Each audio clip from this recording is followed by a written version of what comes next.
Welcome to Islamic Life Coach School Podcast.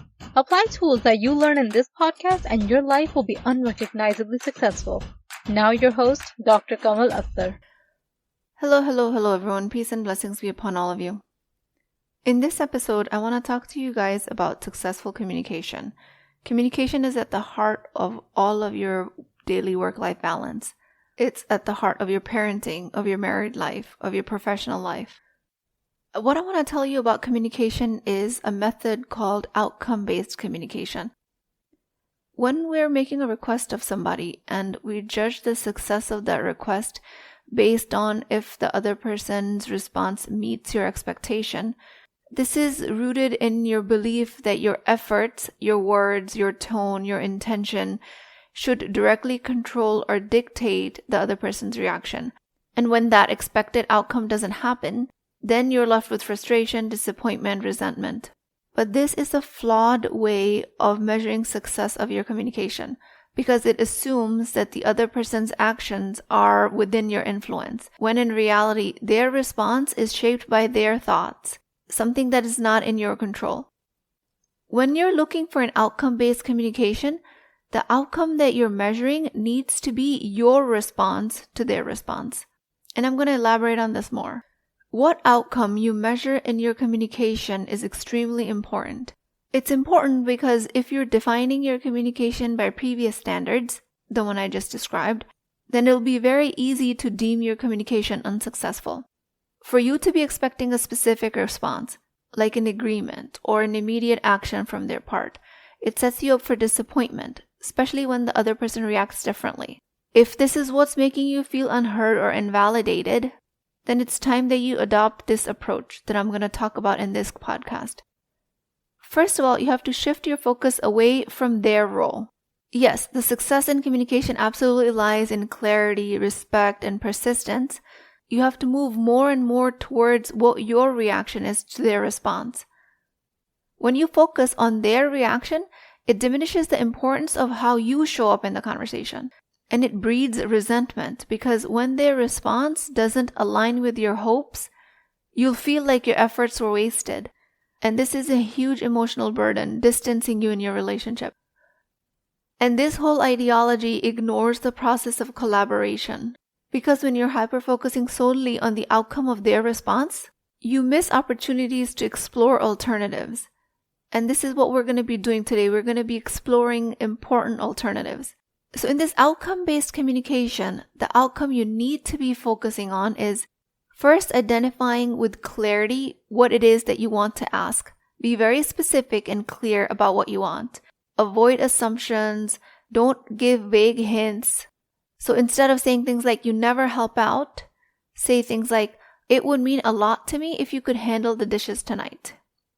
The thought behind this change of verbiage is you trying to be as clear in your communication as possible on your part. And the next step here is to detach from the immediate outcome, because the immediate outcome is going to be their reaction. Accept their response as influenced by factors that are outside of your control. It doesn't matter if they agree or decline. It doesn't matter if they react completely unexpectedly. Your role is to remain focused on how you're going to engage in that conversation moving forward. The next step is to continue the conversation until a resolution is reached. If the initial outcome isn't what you hoped for, don't give up. Stay persistent. Stay open to alternatives. Keep asking different ways. Keep being open to curiosity. What can we do instead that works both of us? Keep asking questions. And at the foundation of all of this, focus on your response alone. The success of your communication lies in your reaction to their response. Do you respond with curiosity, trying to seek an understanding, or with frustration, which shuts down the dialogue?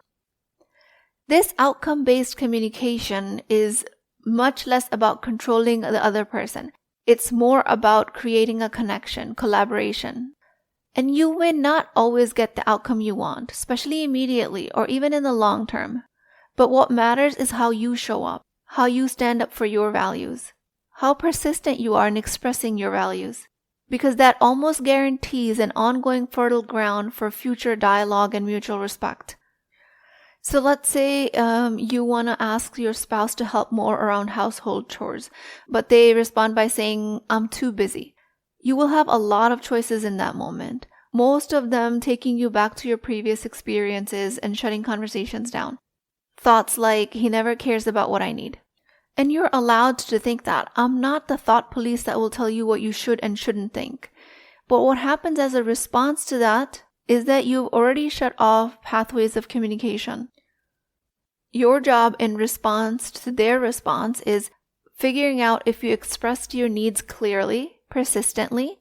Are you continuing to respond thoughtfully, having some flexibility in your response, all the while reinforcing the importance of your request?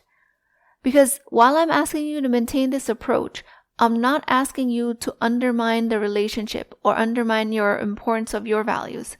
I'm not asking you to give in as your response to their response.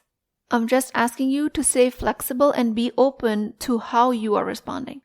And if you've never done this before, just ask yourself, how do you usually measure the success of your communication?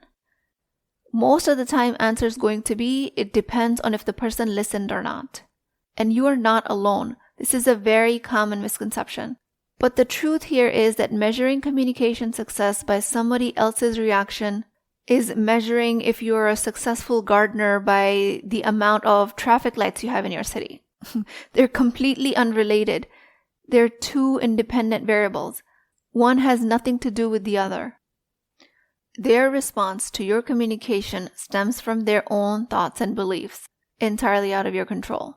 An otherwise traditional notion of communication focus on controlling just this outcome, how to make them do something, how to make somebody meet your expectation.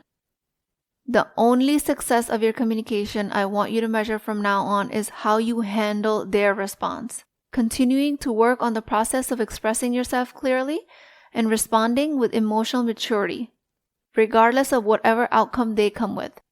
And if you don't have the outcome that you want, then you continue your communication until that agreement is reached.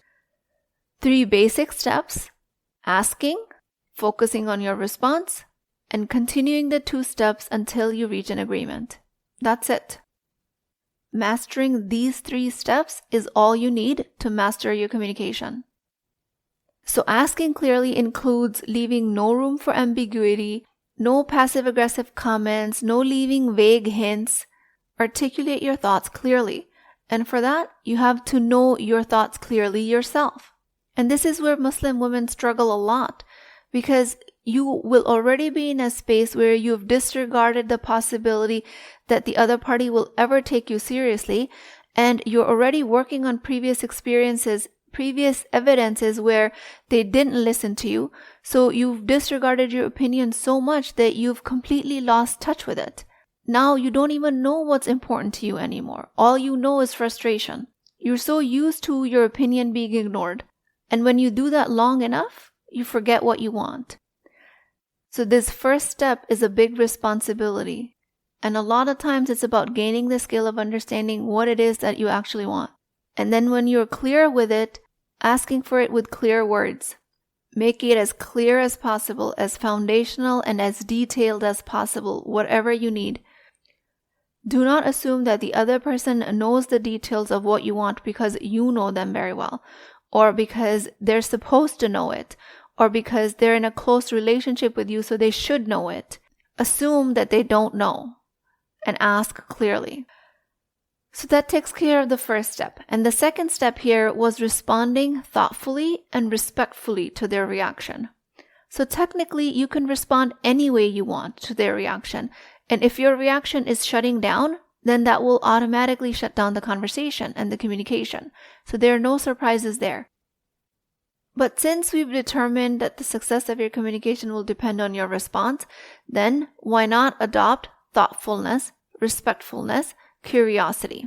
Because your beliefs about their reaction are going to shape your communication moving forward, and by extension, they shape your relationship. If you carry resentment, anger, disdain about their response, this method will absolutely fail. And this is why a majority of our communication fails. And if you do find yourself in those emotions, don't judge yourself for them. Just give yourself time and space. Your beliefs act as a lens through which you view interactions. If your internal narrative is negative, it will manifest in your tone, in your body language, in your choice of words. And the same way, positive beliefs will create an environment that will open up more communication, understanding, and cooperation. Example of a negative belief will be, he is lazy, he doesn't care about me. My boss doesn't see how hard I work. My kids are too distracted. When these types of beliefs dominate, your words and actions will reflect frustration, impatience, judgment, and nonverbal cues will be defensive tone, lack of eye contact, closed off posture, and all of that will signal your negativity, even if your words seem to be neutral. And then, of course, naturally, the outcome will be that the other person picks up on these signals and they respond defensively, which in turn will just reinforce your belief that they're lazy or uninterested or distracted. As a part of working towards how you're going to react, just be curious if you have other things available to you, like he's learning about me or they're capable of making an effort. Small shifts in your thoughts over time shift your beliefs, which in turn shift your energy, which will make your communication more inviting and encouraging, especially including your nonverbal cues. Any kind of respectful communication is always rooted, first of all, in self-respect. When you honor your needs, if you don't dismiss your needs because they weren't met the first time around, you're going to grow stronger in your connection with yourself, respecting yourself more and more. And that gives you the capacity to have respect for the other person. If you approach your boss with the carefully prepared case for why you deserve a promotion, you list your achievements, you tell them all of your added responsibilities, show them evidence of your commitment to the company, but in the end they decline your request, then chances are, based on what you've been taught about communication so far, you will think that this was an unsuccessful attempt. If you measure the success of your communication based on this outcome, whether you got the promotion or not, you will walk away feeling like you failed. But this conclusion ignores one important truth. Their decision is influenced by factors beyond your control, some things that you might not even know. What is within your control is the clarity and the professionalism of your ongoing requests. Successful communication is based on your persistence, your curiosity, your efforts. It's not based on their decision. Or let's say you're trying to set boundaries with a friend who frequently cancels plans at the last minute, and you decide to have an honest conversation with her, expressing how their behavior affects you, and you request more consistency, more time. If they apologize and they adjust their behavior, you will have a tendency to feel like your communication was a success. But what if they dismiss your feelings, or if they continue canceling the plans? Does that mean that you failed? No, that's exactly what I'm trying to tell you. Their response comes from their priorities, their values. What matters is, did you remain composed and true to your values, even if they didn't react as you hoped? Success here is measured by your ability to express yourself and maintain your boundaries, regardless of how they choose to respond. And like I've already mentioned, nonverbal communication is extremely powerful. 80 to 90% of communication is nonverbal. The way you'll be expressing yourself from negative beliefs is going to be completely different than when you're at least in neutral or positive beliefs. And the steps I've told you here are extremely simple, but they're not easy. They require persistence. They require constant adjustment on your part, especially if you're trying to implement it on your own. Communication only comes to a halt if you think so, if you choose to not communicate any further because you have accepted defeat. Continuing communication means staying solution-focused, the solution being you. If your husband declines to pick up groceries, if your child declines to go to bed on time, if your employees refuse to follow company policy, in all of these case scenarios, the only thing that matters is how you respond, because that's going to continue the communication. The difference is persistence and perspective. The difference is also in conveying your needs without guilt or shame, without external blame. So focus on these 3 steps. Ask clearly, Focus on your response to their response and continue to repeat just these 2 steps until you reach an agreement that's acceptable to both of you. With that, I pray to Allah subhanahu wa ta'ala, Ya Allah, grant me the clarity in expressing myself, in expressing my needs. Grant me the wisdom to respond to others with respect. Help me remain persistent and patient. Help me seek understanding and resolution without resentment. O Allah, remove from my heart the urge to control others and replace it with trust in you alone. Ya Allah, allow my words and actions to reflect sincerity, love, and truth of my values. Guide me to maintain emotional maturity and connection in my interactions. Ameen Ya Rabbal Alameen. Please keep me in your du'as. I will talk to you guys next time. If you're interested in getting coached by me, I'm offering a very affordable opportunity to do that with Wisdom Wednesdays. This is not a course, not a lecture. This is an opportunity for live coaching, real change with Islamic adab and etiquette. You do not need more information. You actually need a space to create change. At $19.99 a month, which is a price of takeout dinner, you as a Muslim woman will create confidence, intimacy, and connection without shame or fear of judgment, because your privacy is my highest priority. So join at www.islamiclifecoachschool.com, resources, Wisdom Wednesdays. I'll see you inside, inshallah.